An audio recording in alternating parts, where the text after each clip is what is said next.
വിശുദ്ധനും സത്യവാനും ദാവീദിൻ്റെ താക്കോലുള്ളവനുമായി ആരും അടയ്ക്കാതെ വണ്ണം തുറക്കുകയും ആരും തുറക്കാതെ വണ്ണം അടയ്ക്കുകയും ചെയ്യുന്നവൻ അരുളി ചെയ്യുന്നത്,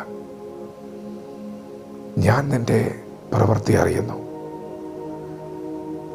ഇതാ ഞാൻ നിനക്ക് മുൻപിൽ ഒരു വാതിൽ തുറന്നു വച്ചിരിക്കുന്നു, അതാർക്കും അടച്ചുകൂടാ. നിനക്ക് അല്പമേ ശക്തിയുള്ളൂ, എങ്കിലും നീ എൻ്റെ വചനം കാത്തു എൻ്റെ നാമം നിഷേധിച്ചിട്ടില്ല. ദൈവത്തിൻ്റെ മാറ്റമില്ലാത്ത വചനം ശ്രദ്ധിക്കുന്ന പ്രിയപ്പെട്ടവരെ, ദൈവം നിങ്ങൾക്ക് വേണ്ടി ഒരു വാതിൽ തുറക്കുമെന്ന് പറഞ്ഞാൽ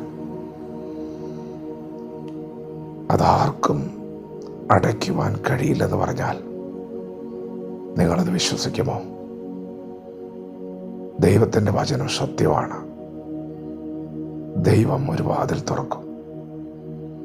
ആർക്കു വേണ്ടിയാണ് ദൈവം അത് ചെയ്യാൻ പോകുന്നത്? ദൈവത്തിൻ്റെ വചനത്തെ ബഹുമാനിക്കുന്നവർക്ക് വേണ്ടി, ദൈവത്തിൻ്റെ വചനത്തെ അനുസരിക്കുവാൻ, ദൈവത്തിൻ്റെ വചനത്തെ സ്നേഹിക്കുവാൻ മുന്നിൽ നിൽക്കുന്നവർക്ക് വേണ്ടി ദൈവം അത് ചെയ്യും. നിങ്ങൾ വചനത്തെ സ്നേഹിച്ച നിമിത്തം നിങ്ങൾ ഒറ്റപ്പെട്ടിട്ടുണ്ടോ? നിന്ദിക്കപ്പെട്ടിട്ടുണ്ടോ? അവഗണിക്കപ്പെട്ടിട്ടുണ്ടോ? നിങ്ങളെ പകച്ചവരുടെ നടുവിൽ അവർ ലജ്ജിക്കേണ്ടതിന് ദൈവം ഒരടയാളം ചെയ്യും. ദൈവം ഒരു വാതിൽ തുറക്കും. അത് നന്മയുടെ അനുഗ്രഹത്തിൻ്റെ വാതിലായിരിക്കും. അതിൽ ദൈവത്തിൻ്റെ ആദരവുണ്ടായിരിക്കും, അഭിഷേകമുണ്ടായിരിക്കും. ദൈവം നിങ്ങളെ ഓർക്കും. നിങ്ങൾ വില കൊടുത്തത്, വചനത്തിന് വേണ്ടി നിന്നത്, സ്ട്രഗിൾ ചെയ്തത് ദൈവം ഓർക്കും.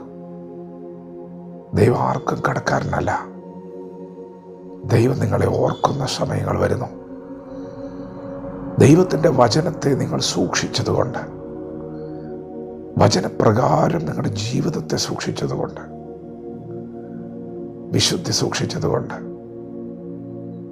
പ്രത്യാശ മുറുകെ പിടിച്ചതുകൊണ്ട്, സത്യവചനം വിട്ട് ഇടത്തോട്ടോ വലത്തോട്ടോ മാറാതെ വചനത്തിന് വേണ്ടി നിന്നതുകൊണ്ട്